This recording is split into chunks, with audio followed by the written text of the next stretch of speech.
And we'll remind people who are here, the meeting is being digitally recorded, so as always, please be respectful of each other, both as you're listening and while speaking.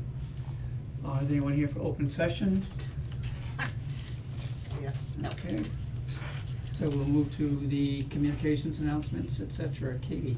Alright, so, we've had a few things already checked off the list for, Christmas here. We had, tree lighting ceremony, that went very well. It did not rain, so that was a plus. We all sang lots of songs, some of them were a little ad-libbed, but it was Yes, they were, weren't yes, they? they were. It was fun, and everything went lit up over there without any problems, and it was good, and thank you to Santa and Sanda and the Parks Department and the DPW, the police, Nate and Jeff and everyone else that was involved with helping out the Singing Swinging Seniors, and Mr. Green for his interesting renditions. But that went well, and hopefully we'll do it all again next year. December 2nd, the Christmas Fair and the Gingerbread Fair both just happened this past Saturday. If you guys missed it, it was very nice. Both places had lots of good stuff. I picked up some fudge and some pumpkin bread, and yeah, there was lots of handmade items from local people, and it was good for both. To if you missed it, sorry. Try again next year. We had our first weekend of the Hubbardston Light Fight. The list is online. There's a Google map. There's a map and a list at the one-stop shop, the gas station in Hubbardston. Gas station in Hubbardston. We have, 18 people on the list, I believe, 18 different, and they're very widely distributed. So we have businesses, small, the traditional classic, and a good sized chunk in the Go Big or Stay Home. So it's definitely a nice little road trip. You have 2 more weekends to check it out. And then the voting closes the day after. I always give an extra day just in case somebody's going out that last Sunday. I don't want to hose them out of not being able to vote for their favorites. I did put a couple open questions, which are always a good read, and I'm sure I'm going to have loads of fun reading through the open responses. But it's a quick survey at the end, just like 6 questions. It's nothing substantial. This coming up Saturday, we do have Santa at Brunch with Santa at the school.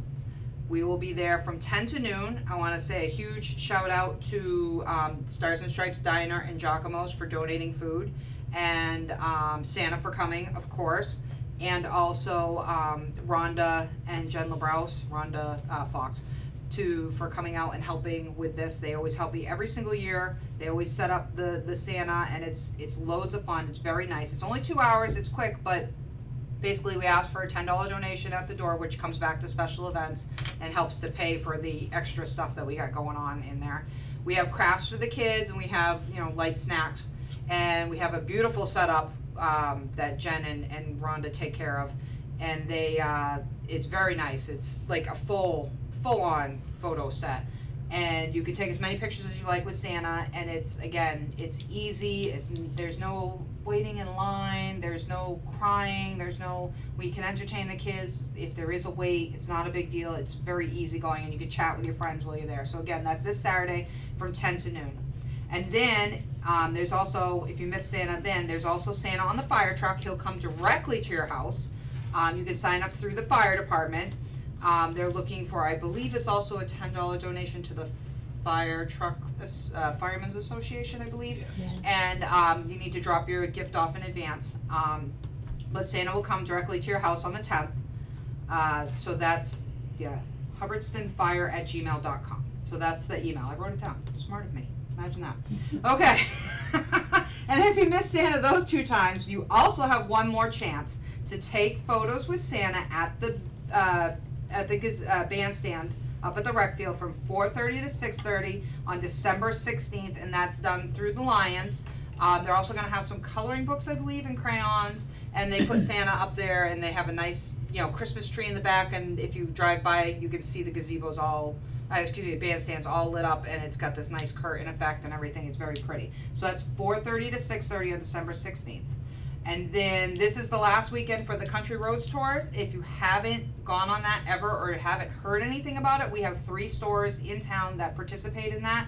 It is Plainview Farm, Time and a Place, and Giacomo's. They're all on the list, but it goes around the surrounding towns, and you can find some lovely Christmas gifts, like hard to find items, like stuff you'd never think of, like perfect for somebody, those hard to shop for people on the list. But this is your last weekend to participate in that Country Roads Tour.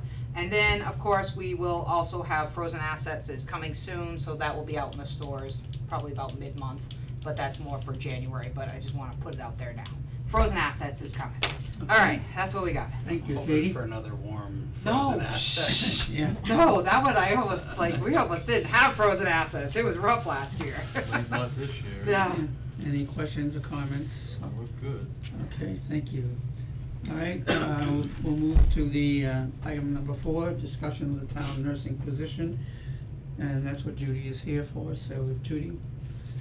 Okay, You I'm will. here on behalf of the Board of Health, and this is what we came up with. We did a lot of research on this. We looked at several public health nursing positions from several different towns. And I also have a friend who works out of Ware as a public health nurse, and a friend that works out of Rutland as a public health nurse. I see one of those, I'll scan it to Heather really fast. And, and they gave us one from Stoneham. And we felt that we didn't really need a really comprehensive, complicated 4 or 5 page contract like you'd find in a city like Worcester or Lowell or Boston. But on the other hand, Rutland has a very simple, and we wanted something a little more than that. We did look at Nate's, and we pulled out what we felt was appropriate for Hubbardston, and then rearranged some of it. So this is what we have right now for what we feel is appropriate for Hubbardston. I did work when I was on the Board of Health before, and then I also did some public health work when I was doing COVID for Rutland and Barry, and visited homes even in the middle of the COVID epidemic. It's not very often that you do home visits. It's more the one time I remember in Hubbardston was a family that had fallen through the cracks because they didn't have any insurance, and then they also fell through the cracks because BNA has specific criteria and they didn't match up to it. So he had fallen through, and he definitely needed some medical assistance.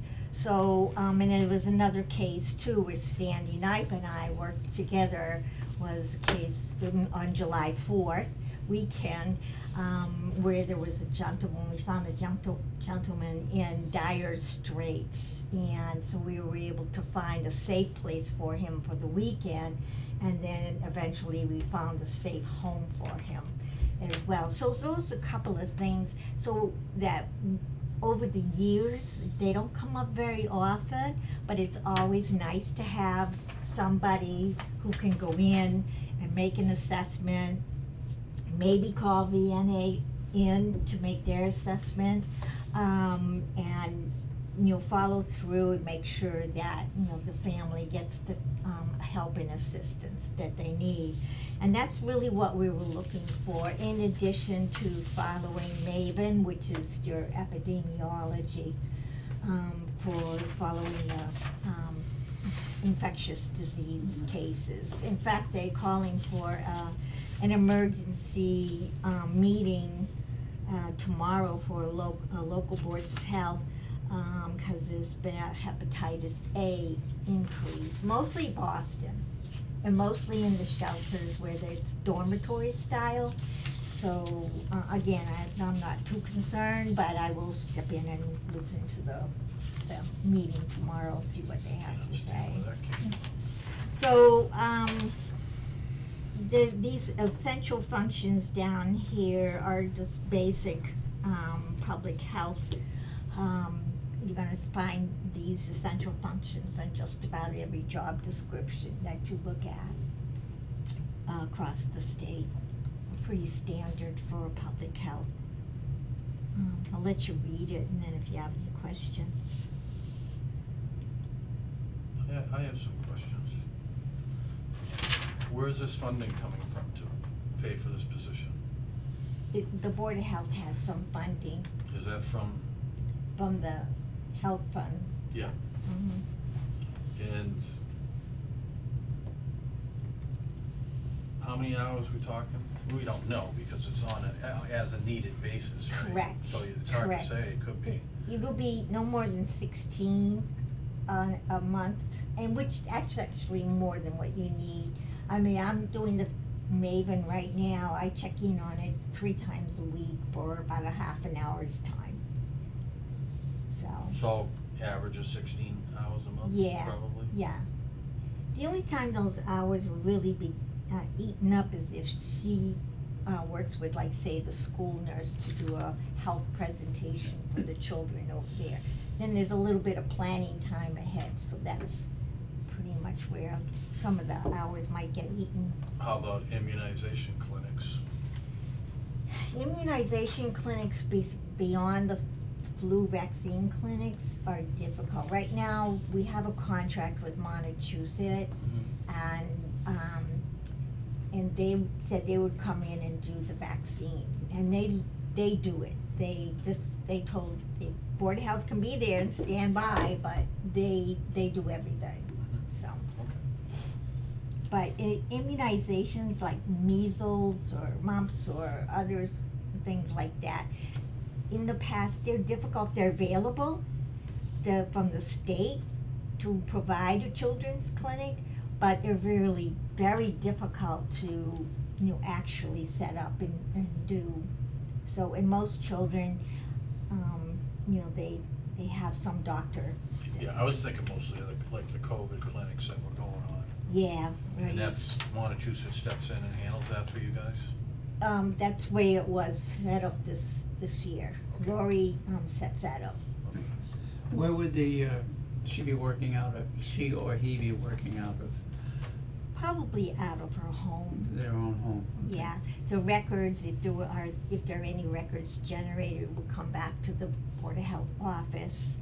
But a Is- lot of this can be done behind the scenes. Have you set an hourly rate for this, something like this? I think it was they set up $45 an hour.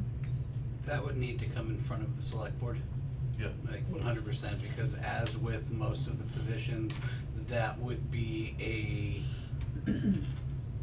another one of those positions where they work directly under the management of the town administrator at the liberty of the select board, Mhm. but the Board of Health would be a advisory role to them, much like, say, the planning board is with the land use clerk and the assessor's board is with the assessor and the assessor's clerk. It would be very similar to that.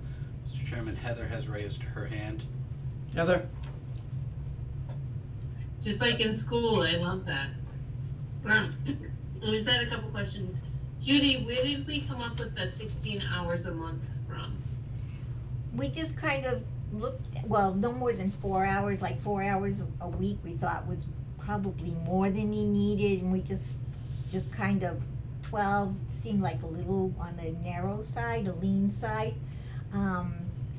And so we just felt 16 was probably a good number.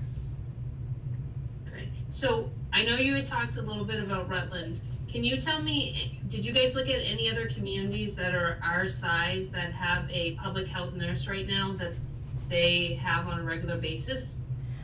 They're few and far between, I think you know that. Because of the pandemic, the state is really actually looking at public health and trying to bring back public health nursing. Because back back in the 80s, 90s, they had made a big push to have a public health nurse in every town, and then it just sort of faded out and got lost. And now with the pandemic, they realized they really need to bring them back on a permanent basis.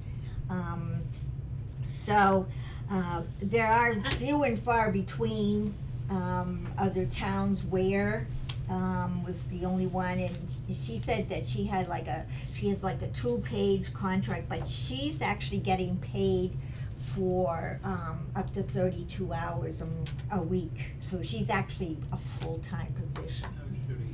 Okay, and then I guess the other question I have, Judy, have we looked at maybe joining or becoming part of the, I think it's now called the Neshoba Associated Boards of Health?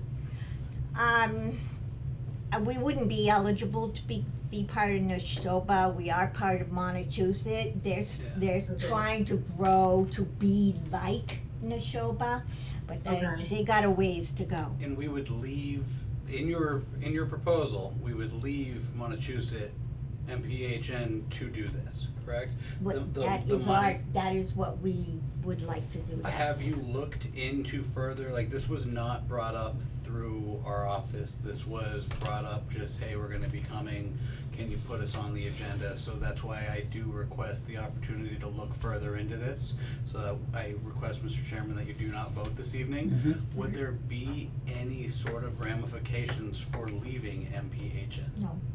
Are you 100% sure of that? Yes, because the only thing that they're providing to the town presently was a vaccine clinic. They are not doing anything that has to do with inspections or anything like that. Neshoba's quite a complicated, large organization, and they do inspections and all kinds of things for the towns that buy into it. Montechusett, and we're not buying into any of those services with Montechusett at all. The only thing we were buying into was that if there was a public health visit that needed to be done, and also that they were supposed to follow Maven. And one of our biggest complaints was that following Maven, they were not coming back to us with reports. An example is that they came back, we found out that there were 2 tuberculosis cases in town, and neither one of them was infectious, but we didn't know that. And we asked for information, and we still did not get information. It was only by our own continuing to ask that we finally found out that they were both non-infectious. One was already in treatment, another one was a hospital case. No, if I could ask in terms of, and I realize that you're estimating it could be 4 hours a day or a week, excuse me, or less. But let's talk in terms of, does that mean that the individual in their home would be on call for, would it be a specific time period that between 9 and 11, they can't do anything else except be there, expected to I think be it would on be call? by Or appointment. how does that work? It would be by appointment, so they would have to contact. So emergencies aren't in her, That would come through, if the fire department, they would probably be notified first before the board, public health nurse would be. So, if the fire department felt that follow-up needed to be followed, then the public health would follow up first. But if it's an emergency, fire department's gonna take first place. specifically by appointment then? Yes. Okay. And that's what I did when I, it was a couple cases that I followed, and most of the time, I just set it up that I saw him on Tuesday and Thursday around 3 o'clock. And so that worked fine. It was just by appointment, and what was convenient. When would you want this to be effective? Well, we do have a candidate who's interested. We have one person who's interested, so we would like to go January 1st. So Heather, can you answer a question for me maybe? In the midst of a budget year, can I transfer from a service line to a personnel line? You can, because the way we vote our budget is general government. Yeah, So because you vote the budget by, sections and not, by the specific lines, you have the, what do you call it, the ability to move money around. I like that, alright, good, but, cause I was So, hesitant but- that, A follow-up on that, Judy, so I think you had mentioned Rutland currently has a public health nurse, right? Right. Yep. How many hours does that person work? I'm not sure how many Peggy does. I think she's around 16 a month as well. Her Because- main focus is following Maven, and her secondary focus is following up on requests for follow-up care. So before we look at having our own employee, does it make sense to see if we can come to some kind of regional agreement with Rutland? If she's doing, let's say she's doing 16 hours even a week, we still have a couple more hours of flex there before that person becomes a full-time benefited employee. And because we don't actually know how many hours we're gonna necessarily need yet, because we don't have this position active and working, maybe that makes more sense than trying to invest in someone and guaranteeing them a number of hours. Well, we wouldn't be guaranteeing them a number of hours, it's per diem. They could have up to. So it's really, when you're on per diem, that's not a guarantee of 16 hours a month. and you plan on using the Montechusett assessment to pay this person? The $1,500 Montechusett assessment? 'Cause that's not many hours. No, cause you said 16 hours. A month. I was, yeah, but month. we also have some money set The aside. Board of Health revolving fund is in the red.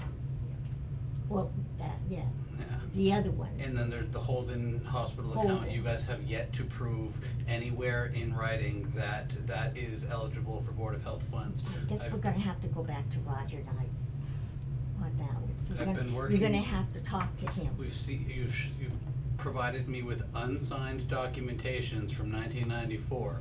I'm looking for a signed document that states what you have an unsigned document that states. Until we see that, that's the fire department gets the Holden Hospital fund. Like, that's, That wasn't the original agreement, I was very young in 1994. yes. I was very young in 1994, you were little. And I know that my husband was part of it, and every Yeah. time the subject got brought up in the house, he was like livid that 'Cause it that's wasn't being why- honored. So, And with the most respectful tone, that's why I was a little taken aback when I saw that Kathy had requested to come during open session, because I knew we had not solved that yes, question. Right. I am by no means against this. I would love to see you have a nurse. I just want to ensure that it is properly funded and Mhm. properly promoted and just done right. I've offered the services of my office time and time again, but we just have to figure this out before we can go anywhere with this. yeah. I just want the position was voted on eons ago, so it is a town position. It's all, it was. But we gotta be able to fund it. So we gotta Right. make sure, But because I we, also think you need to approve the other, yeah. the document here as well. Because, Should- which is what you will be, or he will be functioning Okay. under. Can we have, legal kind of do a once over to make sure this is all Sure 100% legit too? I've Just to got make some sure more legally. questions also. Now, with what you need to try to resolve, and you shooting for January 1st, Well, that would be my, well, I'm yeah. saying, that seems awfully tight to me, with the holidays and everything else and this particular legal matter of an unsigned, document, so, obviously, we're not voting on it tonight, but I mean, we need to really do some more. It's there Research. and it's inferred, but unfortunately, he's looking for a piece of paper that specifically says that the certain amount coming from the Holden Fund will go. And it's inferred in all the documentation, but it's not laid out specifically that says. It is continually voted on every year after year after year in the town annual meetings. but, he's looking for an original Cause paper. the document that that we've says- been going back, it's been 8 months since we've talked about I this, know. so I don't really remember 100%, but let's look into it. Like, I want to figure this out, and by all means, if we can do it, let's do it. I do not want to see us take from the fire department to get it, but if you can prove that there is a written document that states the Board of Health gets a percentage of the Holden Hospital Fund by creation, then it's an open conversation and up to select board decision. But it's been 1 year's time now, and I have yet to have been presented with a document that says that. Was it voted on in a town meeting? No, Board of Health voted on it, No. No, didn't they? No, I No. thought The you guys. Holden No. Hospital trustees Most or of No, whatever. no, I'm Fine. talking about hiring a nurse, you guys held the vote for that, right? yeah, no, that vote to create the position of a town nurse was voted on at an annual town meeting. I don't remember what year. I did see it though, but it is there. And Sandy Knight also put in 1 year. I haven't looked at the budget for, cause that wasn't my thing. But she had put in a long time ago to create a health fund. And, because other towns were doing that, they were putting in a certain amount every year, and it was to stay there for specific issues, like Westminster ran into a tuberculosis situation where they actually had to go out and test a whole, neighborhood for tuberculosis, cause this man had been walking around with an active case.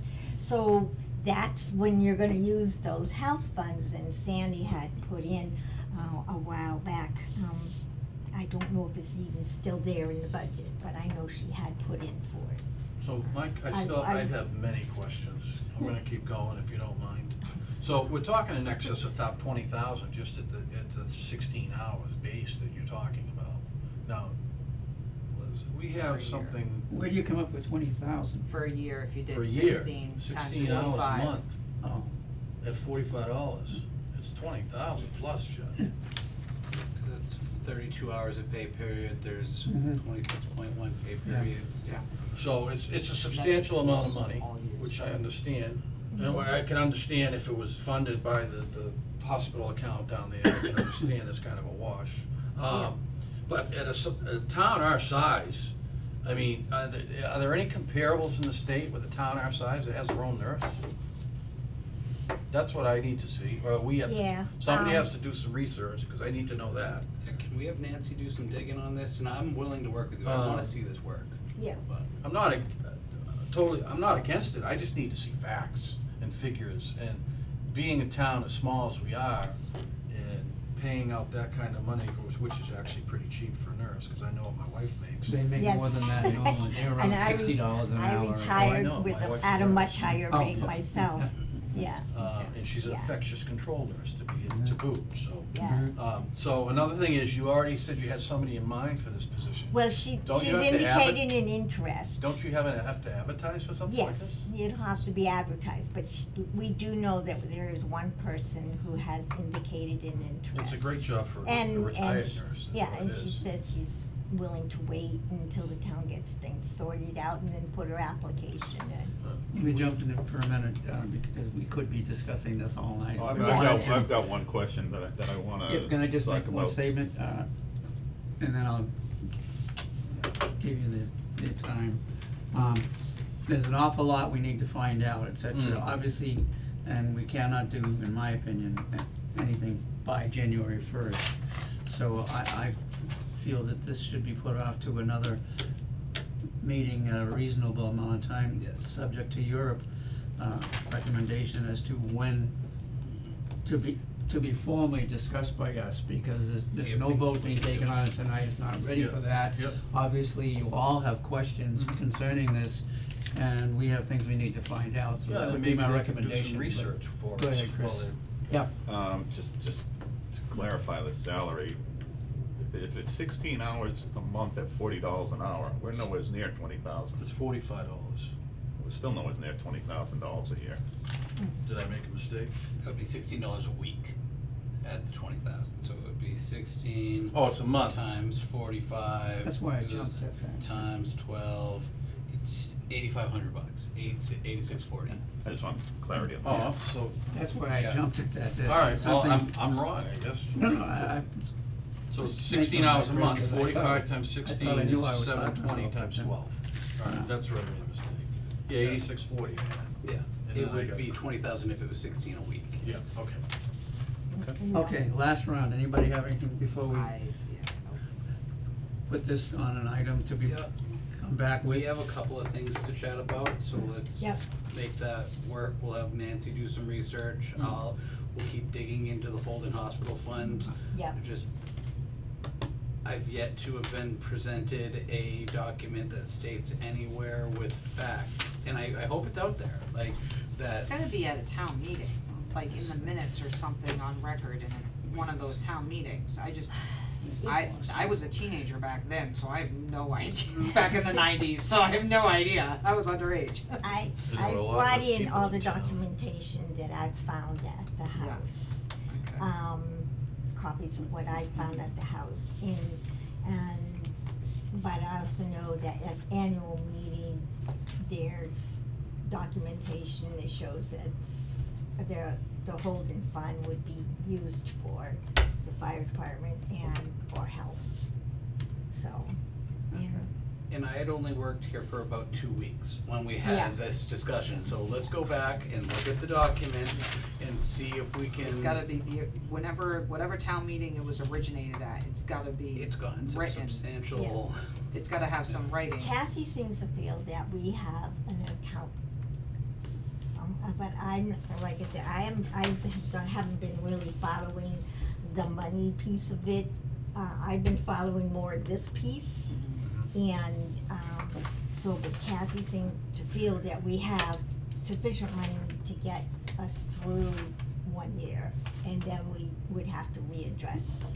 In a perfect world, not to kind of put you on the spot, I'd really like to see the Board of Health revolving fund not be in the negative Yeah. before we start allocating funds to kind of justify that it will never be in the positive. Like, Yeah. it's, Yeah, that's That's the that discussion. error, that's that Yeah. error that occurred. Yeah. So anyway, like I said, my part in the office has been trying to get the job description, Yeah, and so you did an I awesome wanted to job. It present. looks good. Yeah, I just wanted to present it, and then we can move on to the next steps. Yeah, she was just here to fill in for Kathy, because Mhm. Kathy was supposed to make the presentation. Very good. Yeah, So we appreciate and maybe that. the next time Kathy can fill in the financial piece of it, I'll stick to the. Find some Yeah. documentation or something. somewhere. Like I said, I've gone through all of the records at home. Yeah, but what I'm saying is in the offices, there's minutes and town meetings. I've given everything, yes, we've went as far as speaking with, what's his name, Roger Roger Knight. Knipe, Yeah. because he was the fire chief at the time. But what about, He's the one that proposed splitting it. yeah, but what So about, there's some research to be Yeah. done. like in the town clerk in the vault, Yep. there's gotta be something in there. We have a different town clerk now, so maybe we can. We have like, yeah, we've had a few town clerks since then. Yeah, One. Well, no, there's been more than one, cause we just had 3 in the past year, so let's do the math on that. yeah, yeah. That only makes things harder. Yes, Yeah, much harder. but maybe Joyce. Was she town clerk back then? Yes, Okay. Yeah. Alright, so we got Okay, homework to anyway. do, right? Yeah. Sorry. yeah. All right, I'm Thank thinking you. I'm pretty open towards the end of this week and next week, so. okay, all right. This is all I'll take a screwed look up. at my schedule. Thank you. I know I have another class coming up, Ah. but it's virtual this time. Alright. No traveling. No traveling, yes. This is all screwed up. All right. Don't worry, I got one. Thank you, everyone. Thank you very much. At Nice least, job. I got the compliment that you like the, No, I do, Yeah. yeah. Very good. yeah, No, it's nice, it's, gets to the point, it's Yeah. perfect. all right. Thank you, Judy. Next steps. Thank you. Happy holidays. All right, thank you. Bye. Drive safe. Same time, 2 weeks, different topic? Yes, probably. Yeah, Probably. We'll be back. Okay, we'll go to item 5, Nate, in the forecast. Yeah, 1 second, let me open this. Oh, this was on, I just went dead on it. Went dead? it actually got blacked out, so I Are you closed plugged it. in? I pressed my broken button down again Okay. and it got, but I can't Alright, get to keep it, so. alright, that's okay, I got it right here, so if we And I had it on this particular page, introduction, and it just. So.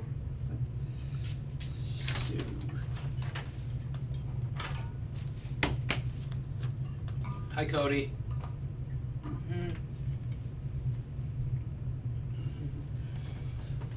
All right, thank you, Mr. Chair. Pursuant to the town charter, the town administrator is to create a financial forecast every year for the upcoming 5 years.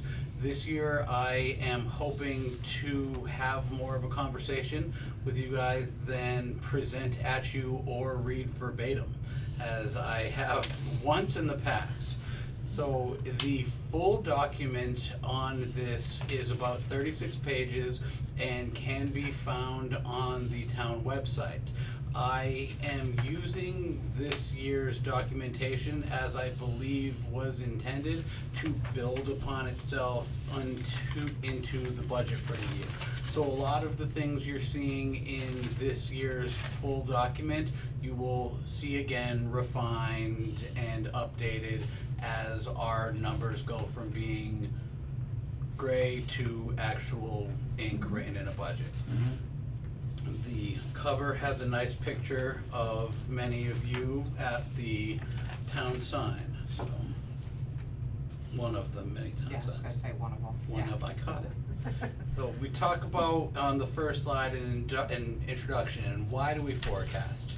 We forecast to really sit down and look at what the future is going to hold for the town as a whole. It's identifying factors that are creating deficits like legacy, liabilities, state fees, different issues that come through on a yearly basis, and it allows us to have a informed long-term financial plan, which is something that we need. As you have all been on the board for several years now, you know that the document being presented here this evening and the budget that comes to be presented in February, March are quite different, because a forecast is, for the most part, the rainiest of days. We purposefully project revenues to be low and expenditures to be high, just to know what a rainy day could look like and the kind of things that we would do to get past that type of day. This forecast uses statistical modeling to base a forecast for the next 5 years out, using budget data, historical data, and some other fun stuff. It incorporates departmental insights and community needs, analyzes trends of risk and local aid revenue, and benchmarks spending against demographically similar towns. It blends a bottom-up department projection budget and a top-down priority-based budget based on select board goals named at the beginning of the year.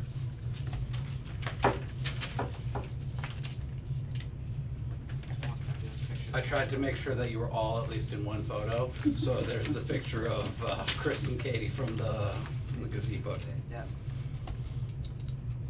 The forecast objectives are to ground the budget projections in reality, evaluate spending trade-offs should we need to be, because in our rainiest of day, it really would end up going, all right, what's more important, X service or Y service? And that's the kind of objectives we're looking at in here.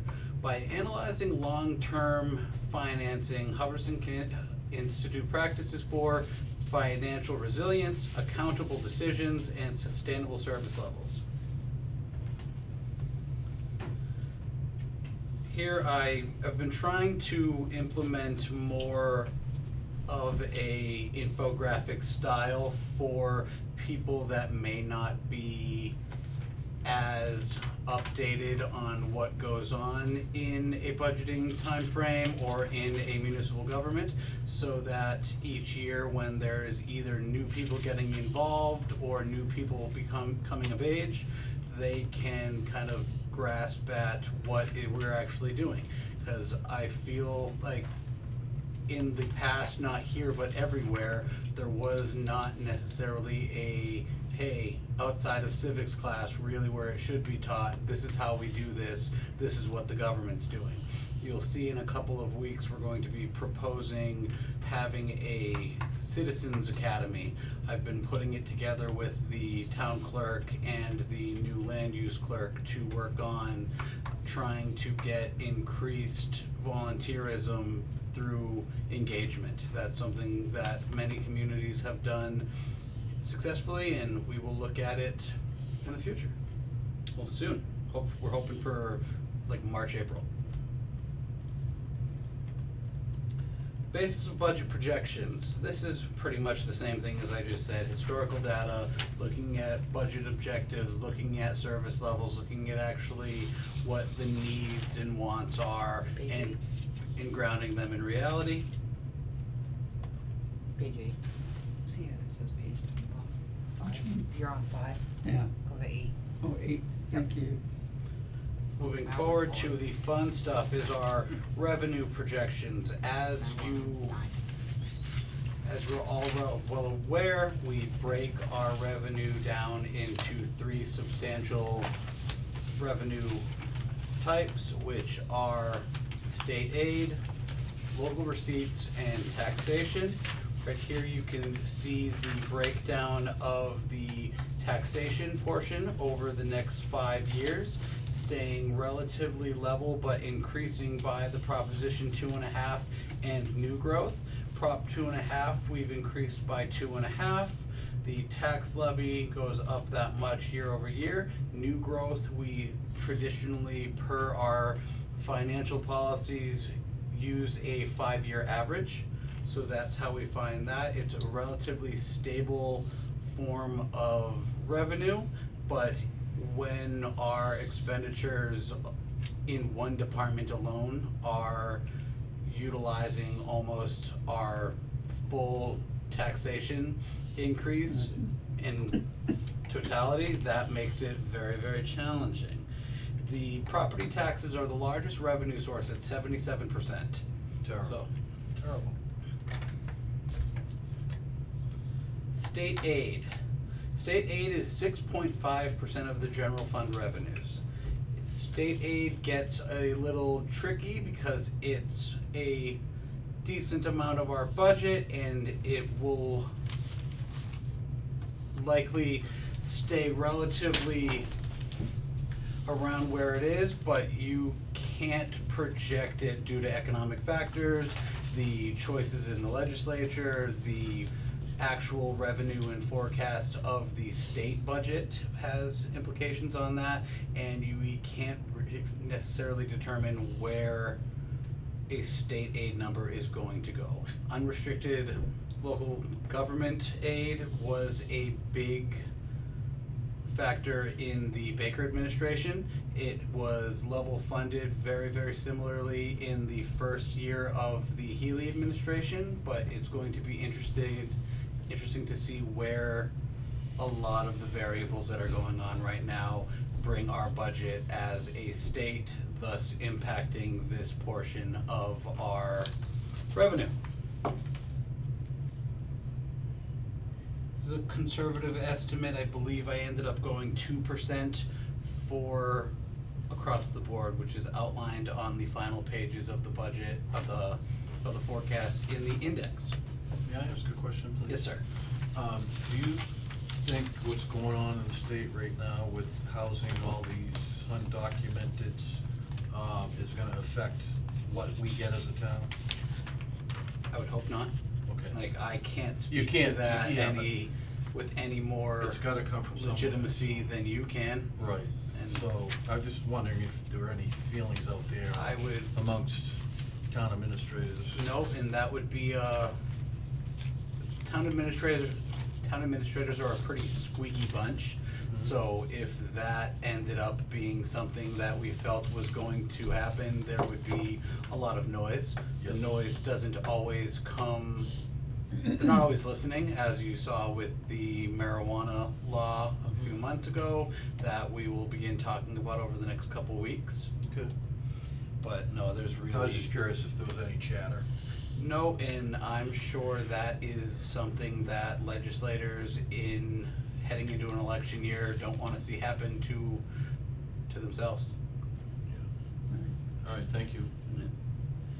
You can see here that the numbers, on the internet, they're live charts, so you can be able to go in and go line item to line item, seeing the implications year to year. So that is interesting for those interested. You do have a way with words. Yeah. Just that one. So here is a grand total of all of our state aid. We do get a sizable chunk from state-owned land, and in the next portion, under local receipts, we receive even more, and there is a hold harmless agreement for that subset of our money that is very substantial in keeping our head above the water. That's all we get for state-owned land? We get another 300,000 on the next page. Oh, roger that. Yeah, that's what we get for state-owned land that is not in a pilot agreement for watershed. The Thank other state-owned land is DCR watershed property. Yep. That's land that is owned by the state. A couple of weeks ago when I showed you that inventory, Mhm. that's the second page of the inventory. Okay. The other chunk of money that's coming up right now is watershed. All right, thank you. So local receipts are 12% of our general fund revenue. Ended up projecting them at 2% with the exception of motor vehicle excise, which I put, I believe, at 2.5. These are numbers that we can track over the course of the year as I've been putting out in those quarterly updates. The quarterly updates are going to aid us in setting more realistic numbers that will turn around and aid us in setting free cash and ensuring that we are setting realistic goals year after year. Some of the more interesting numbers that are on this list are the motor vehicle excise tax at $680,000 in FY24. The DCR watershed pilot, which is a formula funded source of revenue from a state agency, and we have a hold harmless agreement on that, so it will never go down. With our tax rate going down again this year, we will likely have a third year at whatever that was, 380, I believe. 390. Yeah. So in the projection, I do go up by 2%, but in reality, it will likely stay directly the same, but be offset by some of the numbers going up a little higher than anticipated in this projection. Does anyone have any questions on any of the projections on the local receipts page before we move forward to revenue as a total? I made sure to mention in the document that we are still working towards realizing marijuana revenues. I've spoken with one of the companies today. We are looking to have a conversation. He's gonna get us the financial numbers, and I'm hoping to, by the next meeting on the 18th, if not the first meeting in January, have a set of HCA applications and documents for you. The first time we did this, it was kind of the wild, wild west, so I want to make sure that when it's done this time, there's a standard for it and everyone is understanding what is going on. It does have to go to the Cannabis Control Commission by March 1st, so that's something we will get going on. I recently, during the Ann Goby rural priorities discussion, ended up talking with State Representative Berthium about how he was not 100% aware of the changes. So I sent him the documentation that we had written, both just from me and from the board over the last year. He had noted it was eye-opening and that he would look into some of it. I don't know if there's anything a legislator's gonna be able to do at this point, seeing as It's passed the legislature, but should be interesting. Solar pilots, we get 100,000 plus in recurring annual revenue for the next about 15 years from those. We're 5 to 10 years into almost all of the solar pilots, and I am anticipating 2 new solar pilots coming to the planning board in the next 2-3 months. So maybe Where are they going? I would have to look back. I can tell Amber Lane, and I'd have to look at my email. They putting in 3-phase? That I don't know. You're using up all this free 'Cause they- land for this stupid It's solar. not there. They can apply for whatever they want. True, Yeah. it's The planning not gonna board- work. The planning if- board does not have to approve. We're just anticipating the Okay. applications. Well, the electricity can't go anywhere if there's not wires to carry it, Correct. so it's kinda tough. I can send you the email that I Yeah. sent to the planning board when I found curious. out. Thank you, please.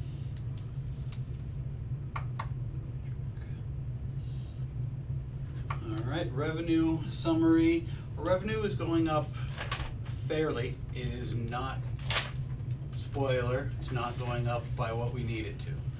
And then we will get there. So that's a projection of all of the revenue. The charts are interactive as I stated, if you were to check online. Any questions while we are at the end of the revenue portion? We need more. Yeah. I don't know how else to say it. It's not a question, Yeah, it's a I know, it's statement like, of fact. it's like, So your percentages don't equal 100%. There's 3 sources of revenue, right? I think you said 12, 6.5, and 77. Yeah. So where does the other 4 or 5% of revenue come from? magic. Or are these just rough estimates? They're rough estimates based on projections, and additionally, you did catch something, cause I went in and updated the numbers based on our new tax rate and the set tax certification the other day. I will go in and update the percentages, Okay. cause it jumped our certification jumped FY '24 up a little bit by about $100,000, so that skewed the projections, but it's right around there. But we're just talking about the 3 aforementioned sources of revenue. Yes. Okay.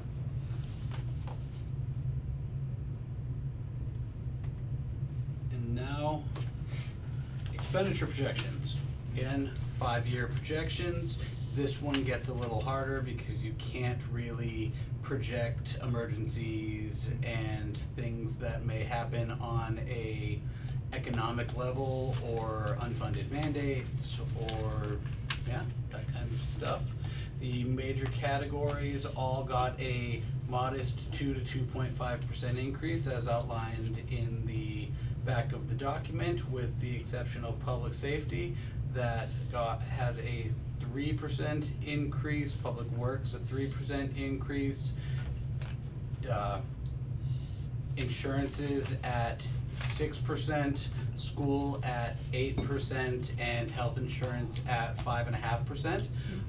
I am hoping that all of those numbers are high, like really, really, really hoping that all those numbers are high. Yeah, If I'm being completely honest with you, the numbers that come out are gonna end up being around 400,000. The numbers that I'm actually working with are, I'm gonna have to find 205. I'm $205,000 underbalanced right now if I had to present to the select board a document tomorrow. So, Yay. first and foremost is education. I outline in the document that this is above 92% of the that the Quabbin is above 92% of education spending. We are anticipating, if a 7 to 8% increase came through again this year, as it has last year and the year before, to be in the field of 6.2 million. So that is really rough.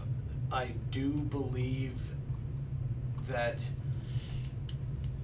we have a common goal as the Quabbin Regional School District. It is very challenging for the school committee to not think about us because we have kind of been the squeaky wheel over the last couple of years, but there is a need, as I've stated since the day I started here, there is a need for a change on a state level, and that's something that we need to work with the school committee to advocate for.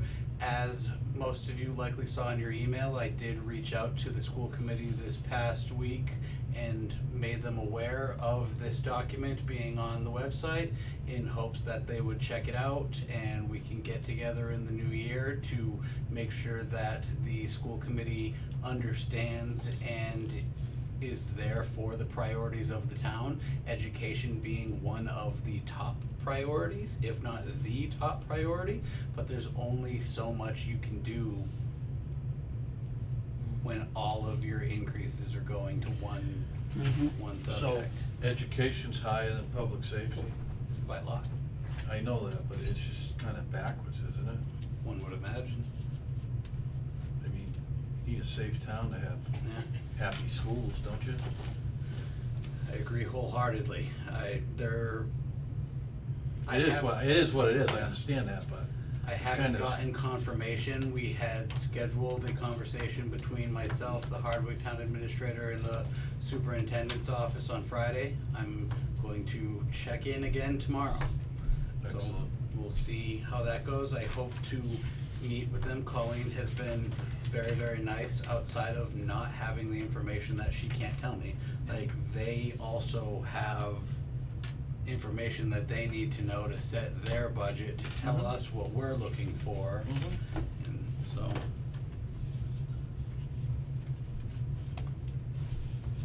Public safety, personnel costs are rising at 3 to 5% annually, whereas I am meeting with the police union right now and things are going very, very well. There is still increases when it comes to a new contract.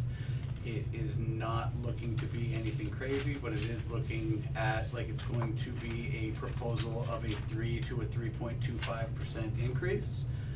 We are meeting on Wednesday to discuss what meeting in the middle of our two most recent proposals would look like. I will have an update hopefully after that. They're not far off. What ended up being kind of the catch for them was the percentage increase between a top step police officer and a sergeant. So we are working on that one and I hope to have an update soon. Other than that, public safety is not a department we can really play around with in any way. The things that are needed are 100% needed. The mandates and requirements that are required by the state and federal government are required. It jumps year to year and it is incredibly difficult to project because we would always love more. We would always appreciate the ability to have more police officers on shift. We would always appreciate the ability to have more firefighters available. I know I would personally love to see this community have overnight fire one day, which is not something that we have readily available right now and does not look like it's in the short-term future, but those are the type of things that we could consider if a formula change happened on the school side or a increased amount of revenue happened to come to fruition. Yes, Peter? Question about the police department. That police officer that we're down, their shifts are being filled by overtime? Yes. What's that missing body costing us in overtime a year? I'd have to get you an exact number, I'd but like I know that number. it's a lot more to Than pay what an for officer it the would be. way. I understand that. The way we're doing it right now Like is a time and a half considerably more more? expensive than if we had. Police hiring right now? Yes, Oh, they are? we have 2 open positions. Huh, okay, They've been hiring for 2 Oh. years, haven't they? yeah, okay. Chief believes he has a person kind of in the hopper, so we'll see, and that is something we both, the administration, the chief and myself, and the union agreed needed to be addressed in this upcoming contract, is you can't really get someone to go and be a police officer for $21 an hour anymore. So, Who doesn't wanna get shot at for $21 So- an hour? We're paying overtime to fill 2 positions? Yeah. Oh my god. Yep. Because, yeah, I mean, no one wants I to, mean, what are we talking, $250,000 to fill 2 positions? too much. 100,000, That's it? Yeah. Oh, that's not bad. because they're already working. It's not bad, it's fine, it's fine. And Details. and the chief and Sergeant Fort and Sergeant Blood fill on occasion Yeah. and don't go over, so. But still, Yeah, it'd still be cheaper to hire a body. well, not to mention, just Well, think not of really, but, the wear and tear and mental oh, on the listen, the burns guys you out. that are there, Sure. you know? Yeah. It's not fair. Once you start drooling, It's it's time not to the retire. ideal situation. Yeah. Yes, it is not period. the It's ideal just situation. No, tell me that you about wanna stay in very long. I mean, it's nice to have overtime at Christmas, but then year round, it's it. Burns you out. burdensome, yeah. Public Works is next. Public Works has rising costs associated with what we all know. Everything is going up, so is public road materials. The snow removal is a very volatile part of our budget. It is the only area we can deficit spend in, but that's still not something that we want to do into excess. We actually, as of this evening, will have a fully staffed DPW beginning tomorrow, so that will be good. But even fully staffed, where we will save money versus not fully staffed in terms of service levels versus payout, it's still going up. Yeah. The cost of personnel is on the rise. Everything's going up, so everything it trickles. Everything but our revenue. Yeah. Everything but revenue, correct. General government is everything else. It's driven by inflation. Not everything else, but like your administration and finance departments. I called that about 2 to 3%. I believe I went with exactly 2, but it could go up considerably in the next 5 years. This is something we're trying to curb by offering the training and the efficiencies and just the general fair conditions. These are service levels that would likely be some of the first to cut, but they're very, very noticeable.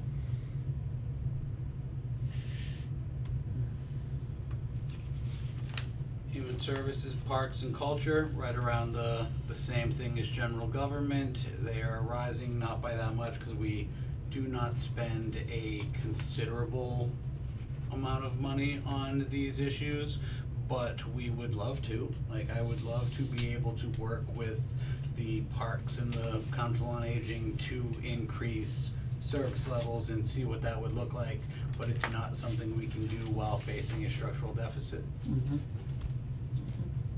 Employee benefits, this is, Wait till this year. that's the variable.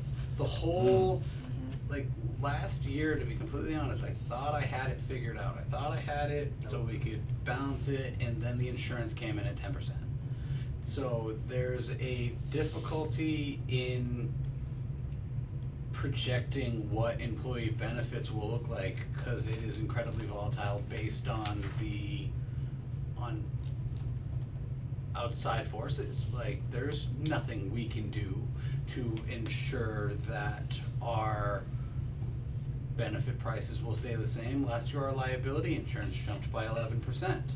I'm going to be opening it up this year, but it's not going to be an aggressive savings. Like, if we can make it so it doesn't really jump much or jumps 2-3%, that's one thing. But there's not gonna be a savings, cause it's all a formula at this point. Expenditure summary. The budget pressures are inflation, infrastructure needs, service demands, and regional talent competitiveness. Every time another community, including us, does one of those comp studies, which I would like to do as well. It gets more competitive in the area because everyone is paying attention to what not only the regional communities are offering for compensation, but within a 50-mile radius. The mitigation tactics would be tight management of overtime, maintenance replacement cycles, which we have been working on, increased usage fees, service level adjustments, and priority trade-offs. Priority trade-offs is gonna come up a lot in the next couple slides because that's essentially where we are in terms of our issue. Is right now, the town is not doing so poorly that it can't pull it together to make it work with what we have, but we are robbing Peter to pay Paul. The revenues are just not keeping pace with the major cost drivers. And it's going to cause tough resourcing decisions ahead to balance the services with our physical health.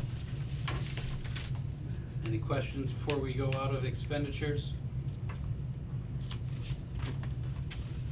I created a sort of best and worst case scenario for the people watching at home. It outlines what different scenarios would have to look like to get us to our best budget versus our worst case scenario. You can check that out. I would be preaching to the choir, reading that to you here this evening, as I know most of this is already.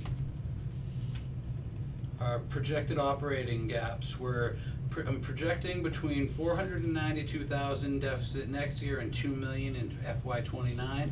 Obviously, these have a very large variable shift and can be impacted by a number of things. Last year, we had a lot of help with the expiring debt, but that doesn't happen every year, and that has been used.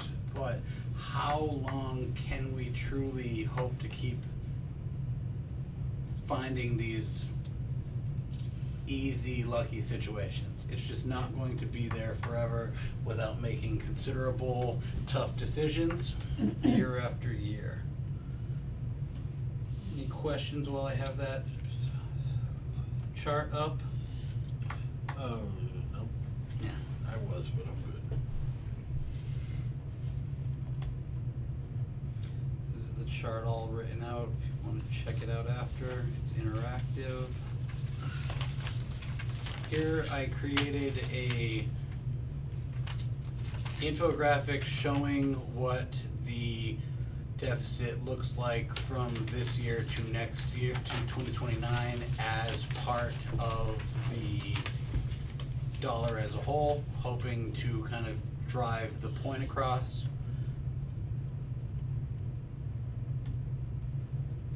Conclusions and recommendations.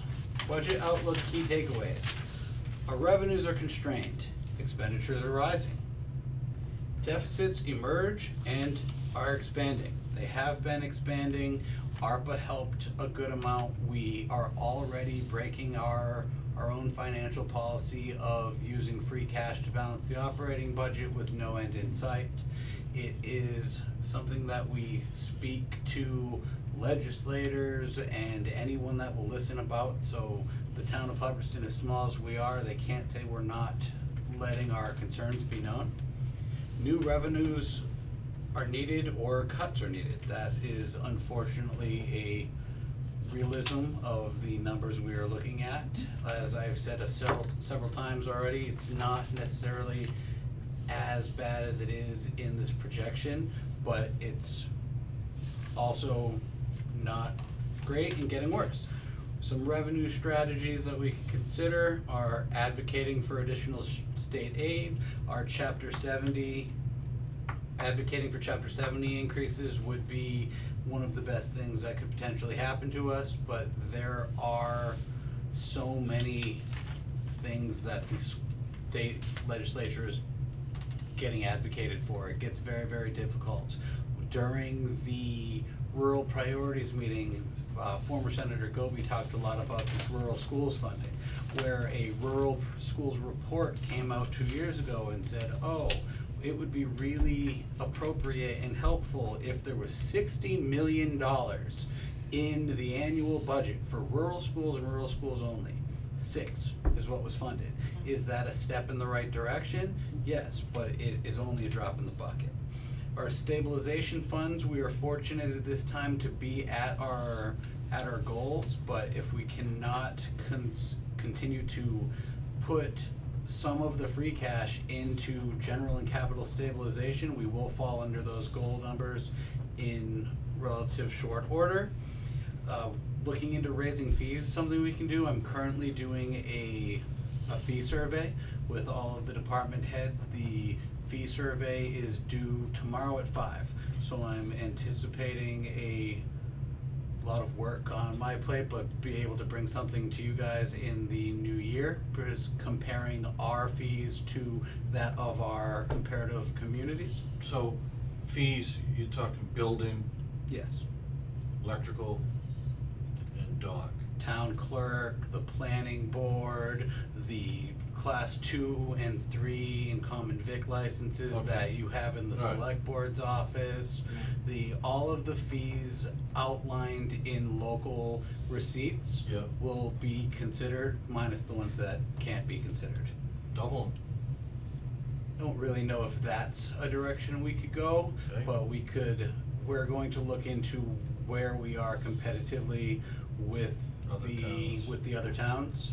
Yeah, the planning board just went through theirs, but it was like, I wanna say 2 years ago. Yeah, So the that's planning still board, quite a ways old. Comparing the Yeah, fees, yeah. yeah. Cause other towns probably have gone up as well. and the planning board, one of our challenges that Chairman Rowe and I have been talking about with Tricia, the new employee, is that there isn't necessarily a set amount of what we will take for what when things come by. For the last couple of years, it's just been an invoice system where it should be more of a, alright, if you're turning in a special permit application, you need to give A check. X. Yeah. And if your special permit's worth this, here's your check. Yeah. So that we can know that we're not going under in revolving funds Mhm. as well. Why can't they I mean, if they're waiting every couple of years to look at their fee schedule, why don't they do it annually? Let's compare it to other towns. If, you know, how do we know these other towns aren't going up annually on their fees? And if they are, we're missing the boat. If we're waiting 2 to 3 years. We will have that information soon. I, unfortunately, from just knowledge of what fees usually are, don't believe we're far off. I'm hoping to be wrong. I'm hoping to be shocked and see that several comparable communities have raised their fees in the Well, last we were couple of far years. off the last time they raised them. We were pretty far off, Yeah. were we not? We were, weren't we? That I do not remember. The Well, I wasn't planning here. board, it was hit and miss. Some of them were pretty close and some of them weren't, so. Okay. I'll have more Alright. information. I'm hoping for January to Alright, come in. thank you. I didn't know, I don't know But if that's maybe just the planning board. other too. towns look at theirs annually and look at other towns and say, well, we need to go up, and they Yeah, go up there's every lots of year. other fees. Expense strategies, control fixed cost growth, pursue regionalization, scrutinize budget, and as we have been doing, max tax levy. Next step, engage in trade-offs to ensure that we are budgetarily making it through year to year. Long-range financial planning, proactive management, capital planning, evaluate the debt policy, prioritize our capital improvement projects, which is something I'm meeting with the Capital Improvement Planning Committee tomorrow to do. Developed a new sheet for prioritization based on one of our goals from the beginning of the year. Consider debt exclusions, which is a way we can pay for some of our capital items while keeping free cash available to be used in other ways, whether it be stabilization or general operating budget. It's something I'm hoping to have a discussion with Mary and our debt counsel on in the early new year. Reserves management, continue building our reserves through free cash, eliminate one-time revenues. That's not something we're likely going to be able to do this year without some real luck. So, and replenish reserves when we use them. Budget balancing, explore Proposition 2.5. That's something that is quite unlikely, but the structural deficit working group is still looking at different opportunities and different options with the goal of presenting to you in likely probably right around that same time. February is going to be a real hootenanny. So Hootenanny, Yeah. I haven't really? heard that in years. pursue new revenues, stimulate economic development. That's something that is being looked at with a variety of things, mostly right now the rural overlay district that is being discussed on Wednesday. So it's not easy to stimulate the economy so heavily that it creates a increase. Believe during the rural priorities conversation, Francois and I rough calculated on the back of a napkin that we would need $17 million New growth. in building Yeah. licensure and projects each year to get us out of this problem on development alone. Yeah. So. Not happening. I told my husband that, and he was like, as an assessor, that you should know this, and I told him that, he's like, okay, good luck with that. And that's a rough number. That's a back of the napkin number. Doesn't matter, Yeah. even if it's rough, it Right. could be half that, like, good luck. Have it Yeah, recurring so Until we every have year. infrastructure in this town, you're not gonna get the So that's economic that. development. Yep. The full document is available online. Thank you for listening to me. I hope I was more entertaining than I was 1 year ago today. Fine job. Very good. You gotta stop giving us all this good news, so. Yeah, I know. I don't like the news either. You gotta cut back on the colored ink though, it costs us money to print all this stuff. I mean, this is the first color Black and white, copy I've printed. black and white. Go look at it. You should have saw what. That's a lot of work. It's a lot of work. Thank you, Nate. Okay. Toner's expensive. Okay, we'll move on. Heather, did you have 1 second? Heather, did you have any questions on anything or? No, I think you did a really nice job on this, Nate. I think it's very thorough, and the only comments I had, I already talked to you about, so I'm good. Yep. Thank you. Sorry, Mr. Chairman. Okay, we have a consent agenda, so let me go through it before we ask for a vote. First of all, under A, approval of select board minutes, November sixth, 2023, November 20th, Yes. 2023.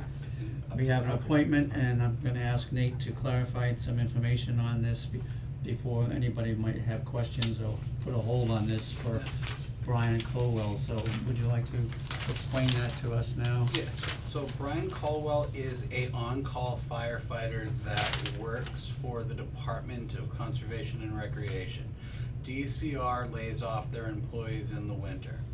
So Mr. Caldwell is willing to take the temporary labor position that we've had open for some time now. This would likely be a temporary position until March. The hard and confusing part of all this would be that if he went over 40 hours in 1 week, he would get a blended rate. The blended rate is approximately $1 higher than that rate.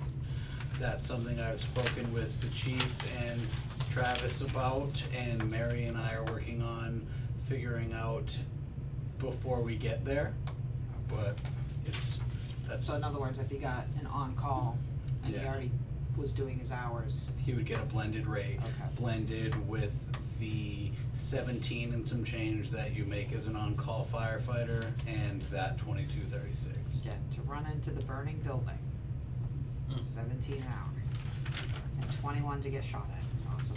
I don't understand.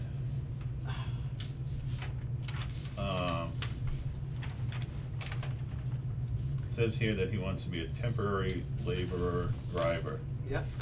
What other position are we talking about that's gonna drive this blended rate? He's an on-call firefighter. today, existing? existing. I thought you said he worked for the DCR. He does.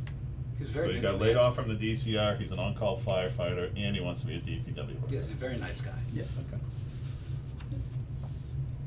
Checking all the boxes. So, well, no, talk to you later. So for purpose of the record, let me just read this, okay? Under the consent agenda, we have an appointment for Brian Colwell, DPW Department, temporary laborer, driver, effective 12/5/2023, rate $22.36. Are there any questions or holds? If not, I would take Mr. a Chair, motion to, yes. There are 2 more appointments Oh, I'm on the sorry. side. Travis gave me an updated Oh. list. Oh, Right here. I was using this morning's Yeah. list, I'm sorry. Okay. Right there at the top. Okay, thank you. Okay, additional appointments, we have Paul Sweeney, DPW, seasonal plow driver, effective 11/21/2023, the rate $16.90. Edward Gallant, DPW, seasonal plow driver, 11/21/2023, effective date and 16/25 as a rate. Okay, so with those and nothing else, Heather did raise her hand, Mr. Chairman. Heather? Can we just pull the November 20th off the consent agenda and vote that separately since I wasn't at that meeting? It's 11/20, wait a second, November 20th?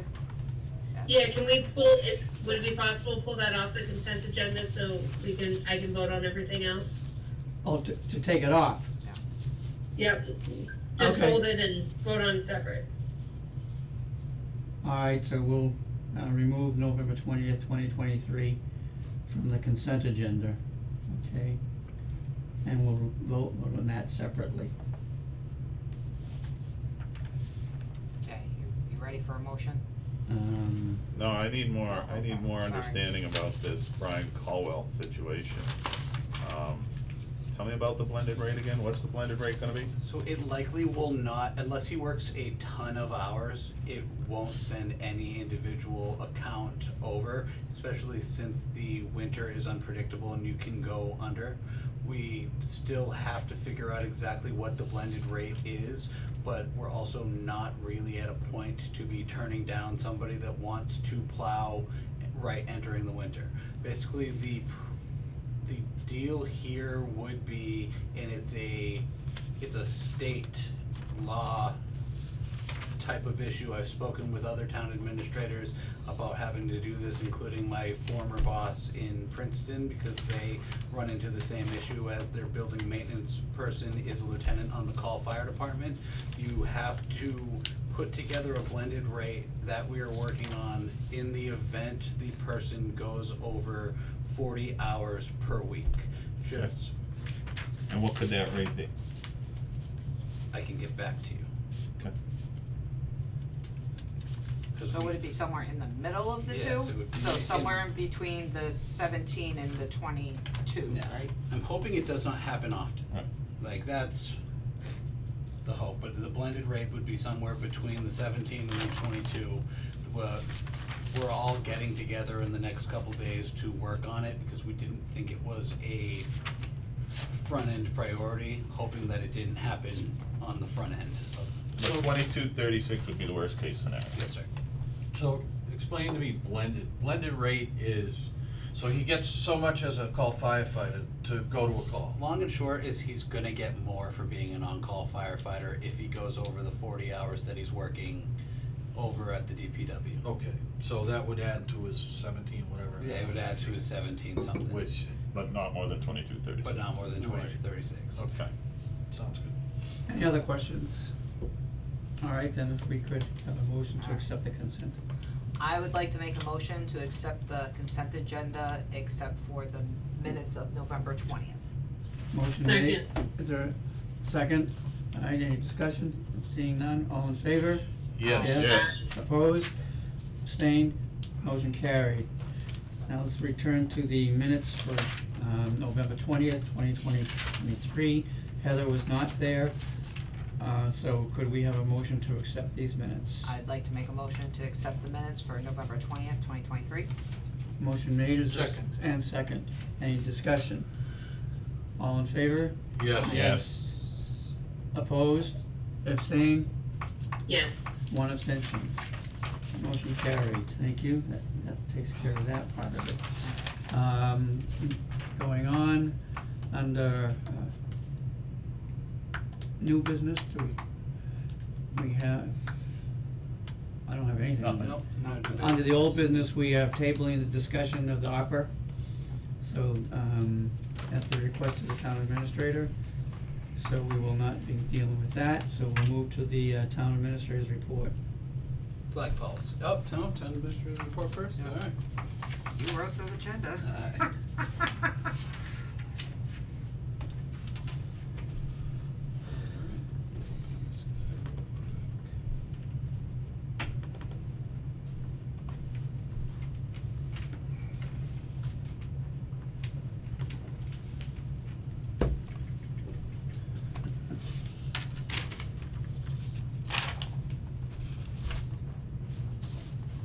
I'm gonna find the right tab. Pardon? He's trying to find the right spot. Oh, In his stuff. well, we could jump you and come back to you. The past couple weeks have been busy with the Thanksgiving holiday and writing of the report, plus I have been beginning to put the budget numbers into the budget working document, which should be very interesting over the next couple of weeks. There's going to be some decisions to be made, to be presented to you at a later time, but it is getting a lot more interesting than it has been in the past. There are several community events that took place. The ones that Katie had outlined earlier were all wonderful. The Volunteer Appreciation Night 2 weeks ago, I thought it was a huge success. I would Good like to turnout. thank Tony Walker, Bobby Tebow, and Katie for all of their help with that. It was a great little event that we had, and I thought everyone was really grateful. If anyone watching at home or here has not received their token of appreciation, please just let me know and we'll get you that. What else? I held my inaugural coffee and community conversations at the Stars and Stripes Diner. It was attended, and Jeff was there with some of his friends that eat breakfast there in the morning. I'm hoping that over the course of the next 4 or 5 months, as I do this for the winter months, a few more people will attend. It's something that I will reevaluate as we enter the warmer months, when there are more events to attend and different places to talk to people about different community issues. The Rural Priorities Roundtable with Ann Goby was a success. We had probably, 25-30 people in attendance and 15 to 20 online, so it was a nice hour-long conversation with minimal difficult topics, so that was good. I think Ms. Goby learned a lot about what the priorities in the town are. We also had our MRPC new, and I think 7th master plan consultant there. And so she is taking in all of the comments for consideration as well. It's almost been a decade since we started. Crazy. We also had our two legislators. Yep, our two legislators also attended the rural priorities conversation. At that conversation, I talked to them about coming in together and being the next roundtable discussion in January or February. That'll be good. As I've told most of you already, I hope to have one of these every month or two until people stop attending. Like, I will ask these speakers to come and hear us out on our priorities, but when the population stops showing up to have their priorities heard, we'll have to reevaluate and go another direction. Make it a square table. Yeah.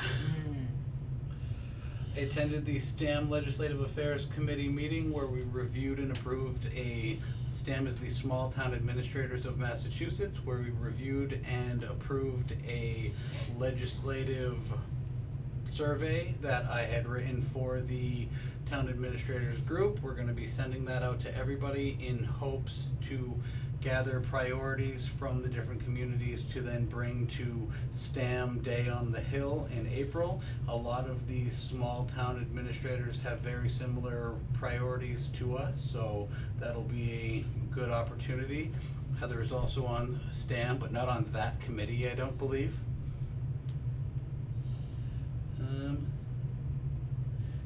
We held a employee benefits fair with employee benefits advisor Sean Klingeman.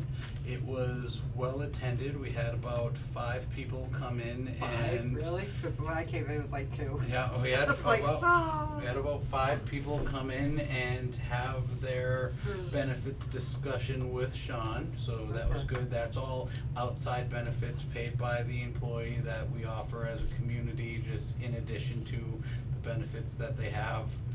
So, I believe that's it. Thank you to everyone for all their work lately at all the festive events and just in general. It's been a good couple months. Any questions, excuse me, any questions or comments on the town administrator's report? Okay, thank you very much, Nate. Next thing is policies to review, where we need to discuss, an issue surrounding flag policy. I would ask if we could, once we open the discussion for the board, each of you get a chance to, speak your opinions on this, et cetera, because, so that we can somewhat limit it in terms of time. But, we should be thinking in terms of this policy that, and Nate can explain the first part of it, but we'd be looking at it either to limit or to not allow what is being brought before us tonight, so that's what we should limit our discussion to. Excuse me, so Nate, you wanna set it up for us? and Thank then you, we'll- Mr. Chair. From time to time, in the past year, it's happened twice, we do get requests from different groups, organizations, people to fly flags on different issues or heritages, or there's a variety of different things that flags could come upon, and it was a unwritten rule that we didn't do it, but as of late, there is a group that wrote to all of the communities in the state and pretty much said, can you raise our flag? And if not, why? Show us your policy. So you will see that a number of communities have been writing these policies to then have a public and written stance on how we handle these type of things. I've provided you with 2 different options here. One that says, hey, we will consider doing that, but you have to ask us as a select board. And the other that says that's unfortunately not something we do, because it opens up a large can of worms. Because when you start it for one, it opens up considerably in some cases. All right, thank you for that. So, who would like to jump in first on this? I'll go first. if Go you ahead, want. Katie. So, my whole thing is, I will say no for 2 reasons. One is because it does open up a can of worms, and you gotta do it for one, you gotta do it for all, or else it's not equal, and somehow we will be the bad guys, and it will be the town's fault, and people will be upset, and we're a small town, we don't need that kind of hassle. Nobody needs that kind of hassle, so I say, make it fair and say no. But the other thing is somebody physically has to go over and do it. We don't have enough personnel now, so now you're gonna ask people to go running over there, changing the flags and everything else.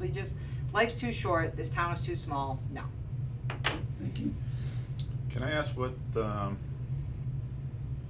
our government flagpoles are in town? Have to get a full list, but there's definitely one over there, definitely one up front. This one in front of the church is considered a town Do flagpole? you know? No, but I know which ones I Library think. has a flag. Yeah. Yeah, there's a bunch of them. Schools. Is there one at the school? Yep, Libraries, there is one at the There's school. one at the school. some cemeteries. There's one at the It's still, library? There's one at the library, there's one The at. Little League field when Oh, the spring rec is fields. around. The rec fields, there's. Yeah, I do yeah. like that idea. If we wanted to table this, I can go and add what a definition of town flagpole is and go A, B, C, D, E. That's no problem either, if we wanna go that far. My whole answer, I don't care where they Yeah, are. I'd The like answer's to no. have if this, cause I think Peter has some feelings on this too, I'd like to have the discussion anyway, and then. Cause this is just the first draft and a proposal, Yeah, I'm willing sure. to change anything as the board sees fit. Peter, you wanna jump in terms Sure, of your opinions, go ahead. Well, I'll tell you how I feel about, are we talking about each different item here? Or am I talking overall feeling of both of them? Whatever you I- wanna talk Whatever about. you Yeah, wanna talk about. however you Alright. wanna say it. I'm gonna say, I like the official flags only, because in my view, if you have a flag that you wanna represent, you represent it on your property. Mhm. Put it up at your house, that's how I feel. It doesn't need to be put up on town-owned property, on a town-owned pole, okay? So, as a community, you have a right on your property that you own to put up whatever flag you want, and that's how I feel about that. Now, as taxpayers pay for all these properties, you stick with your governmental flags or your official flags only. That's how I feel. Okay, And without going into great detail or hopefully discussion, the first request that would be kind of given after this, after the implementation of this policy, would be for a contentious issue. I'm neither on neither side, but the request is for a pro-life flag. So we do have to think Well, about that's the whole things like thing, that. they're Yeah. always gonna be a contentious issue, cause Yeah. somebody's not gonna agree with that. Yeah. Whatever the flag is, there's always somebody that doesn't agree with it, so, you're taking my argument away yeah, from me. sorry. Just say ditto, it's good. I thought, pardon me for digressing, but No. that just, they had a show on TV about this, light things, and they showed this house that was absolutely incredible what they had, and then the camera pans to the house next to it, It and it said has ditto, lights, yeah, ditto, ditto, with an yeah. arrow. Yeah. So anyway, Chris, do you have any feelings on this? Yeah, I want a comprehensive list of what official flags only. What is an official flag?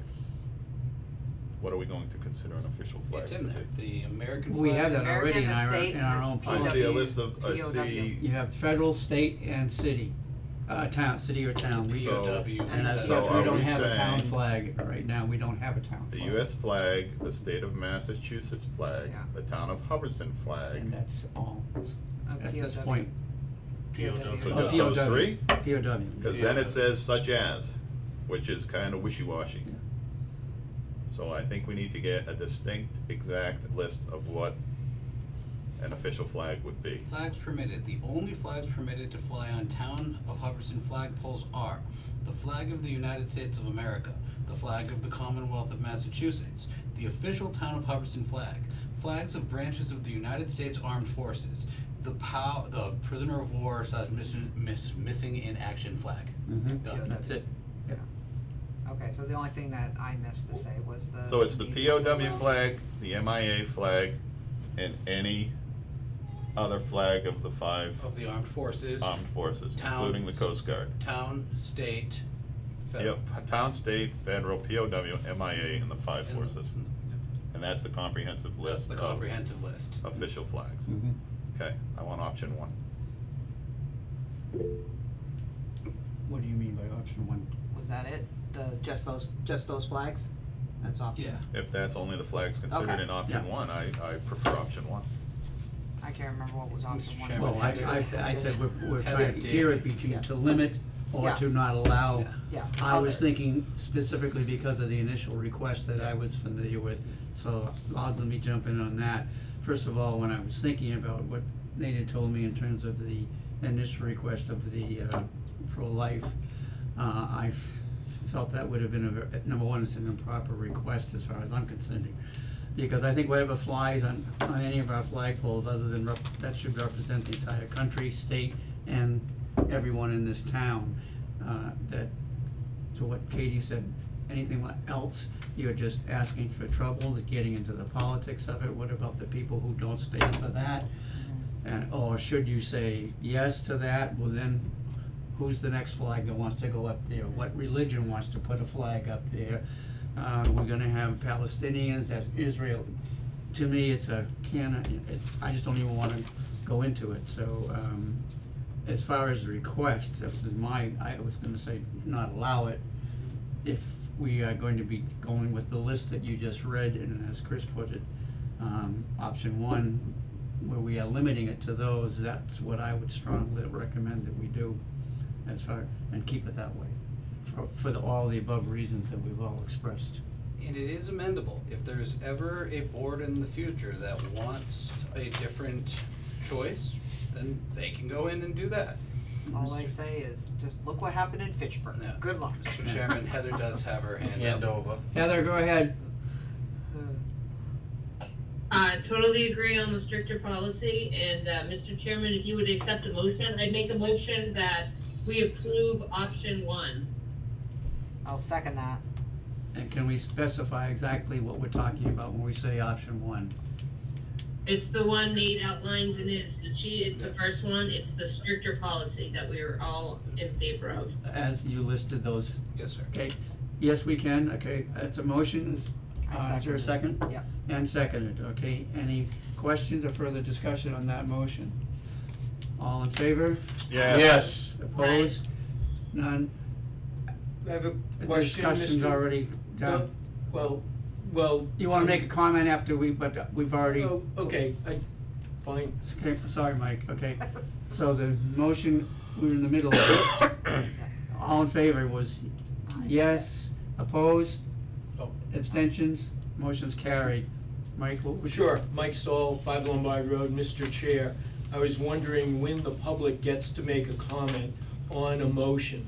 Before the motion, there was discussion, but the public was never given an opportunity to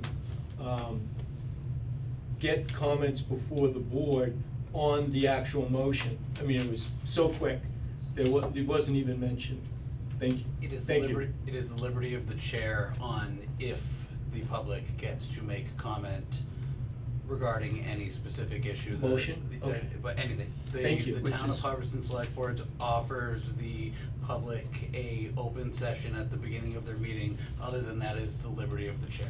And which is what I was trying to do when we started the discussion, when I said we have a Sure. item on flag policy, and I said I want it to be the board discussing it, each one gets their opportunity, so Certainly. that we can limit it. I remember all And it that. has to do with Certainly. policy, that's why I said that. Certainly, Okay, so, sure. Go Mr. ahead. Chair, Yep. Mike Stahl, 5 Lombard Road. For open session, you haven't heard the issue, the introduction of it. So it's, at the end, there is a chance for public, so I will hold my comments until that point. Will then, I guess the question is, will I be able to comment on that particular issue? Yes, and if you made any sort of comment that then changed the view of one of the members, anyone that was on the presiding side of that may make a motion to amend. Thank you. Thank you, Mr. Chair. okay. All right, matters not reasonably anticipated by the chair, I don't have anything to, does anybody have anything? I do. Can I get an update on the chapter 90 money that may be forthcoming? So as I had You were mentioned. gonna look into it? Yep, and as I had mentioned before, it's still running around the legislature. Okay, no update yet. No update yet. Okay. I did send Chris an update on where the plow versus your own requirement to shovel your driveway is, and it's quite murky, but at the end of it, it kind of states that if someone was to be injured on your property or the sidewalk that you have the egress on, it could potentially be your fault, so it's the nicer thing to just clean it. And that was from legal counsel, so, and once we do hear back from the additional rural chapter 90 funds, I will let the board know via email the minute I do know. Very good, thank you. Okay. Anything else? Okay, public press comments. Here we go. Mr. Chairman, Mike Stahl, 5 Oakland Road. You want the comprehensive list of the? No, Alright. no. You'll provide that. Yeah. Yeah, I don't have to provide it. Could you read the section of either policy, but we'll just go with policy, but the draft proposal 1, that talks about who can half-staff the flags? There is some flag protocol, 2 points. One is, when I hear that, I did read it before the meeting, but I wasn't able to print it out and bring it to the In the meeting. town, if we had a town flag, I would have the authority to have a half-staff Of the town. town Of the flag. town flag. Only the town, thank you, It because I've follows seen that all- where all the flags came down. No. And No. I don't believe that that's proper. The American flag's the president, the state flag's the Oh, governor. I understand, and Yeah, I read yeah. that, but it wasn't clear to me when I read the proposed policy, that's all. This is a town policy. It falls all under all Right. federal and state ordinances Right. and guidance. Just wanted that clarification. Mhm. The number 2 issue that I would raise is regarding flag protocol and illumination at night. Yep. It's being fixed. We're working Required. on it. If you leave the flag on the pole at night, you're supposed to illuminate it. I Okay, haven't. thank you. Yeah. I have an electrician coming in and checking it out if you're talking about the flag across the No, street. I just wondered what the current policy is on that. That's a federal So, policy. Yeah, they're supposed to Yeah. all be lit. I thought so, They're state but- law. If it's flying, it should be lit. Well, we're not complying with that in at least a couple of places. And in terms of the town flag, right, our understanding is we don't have a town flag other than something like this, but I mean Yeah. that we can fly up on a pole, we don't have one. We physically don't have it, but we Right. do have a town Yes. flag. Yes, we do. We have a design, Yes. sure. Right, yeah. Thank you. And I hope to one day at least have one poll where we would be able to honor somebody in that fashion, if so chosen by this chair or a future chair, or at the suggestion of a board member, that we can then honor people in that way. That's something I'd like to look into in the future. Thank you. Thank What you. way, I don't understand your comments. So the half-staff protocol is the chair of the select board may order flags to be flown at half-staff to commemorate the death of a town employee killed in the line of duty or other significant occasions in alignment with federal and state guidance. No other flag may be flown higher than the US flag when it is at half-staff. Correct, So, yeah, but we don't have a town flag. we don't, but someday I would like to. We do. Okay. We do, so but we We don't have have a a right Why don't We you, don't why don't have you go one get a couple flying. town flags made and Yeah. don't fly one, then we can lower it if need be. Yeah, That's the goal. that's All what I'm right, talking gotcha. about. That's what I'm saying. Gotcha. I like Because it. that flag would get torn up. Yeah, it's not made for the outside. No. That's a staff flag. Yeah. Anything else? Yes, Mike Stahl, 5 Lombard Road, regarding the flag policy, if you inserted can lower, I think you used the plural of flags. If it said the town flag, then it would perfectly clarify it for me and others. This is a town policy, but could. Could you just read that sentence again that says, The chair of the select board may order flags, it does, yeah, Flags. flags to be flown at So- half-staff. so that would be flag, i.e. the town flag, is the only one. Flags, because- we have more than one pole. I understand that, that's why I request a clarification on that. Yeah. If you insert town No flags, It'll then still be that, flags plural. because with otherwise, town if you in read front it, of you could counter state and federal law and lower them all. I've seen it done. Yeah. I'm not trying to You're be right. No, we you're can't just nitpicky. change that though, No, we have to. it's With a that- motion to reconsider, Yeah. and then you amend it, and then you vote on it.